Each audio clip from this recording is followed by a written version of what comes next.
बोले परम पूज्य गुरु हंसदास बाबा की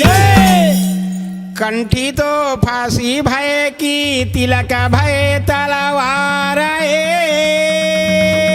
सत्य नाम को मौरा भय की पी गए चतुर सुजान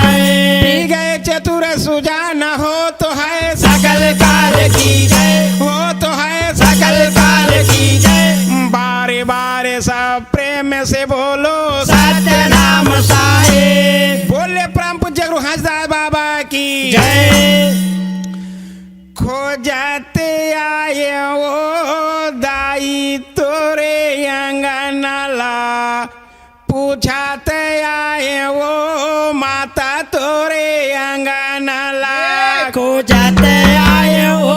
दाई तोरे अंगनाला पूछाते आए हो माता तोरे अंगनाला खो जाते आए वो दाई तोरे अंगनाला पूछाते आए वो माता तोरे अंगनाला को जाते आए हो दाई तोरे अंगनाला पूछाते आए हो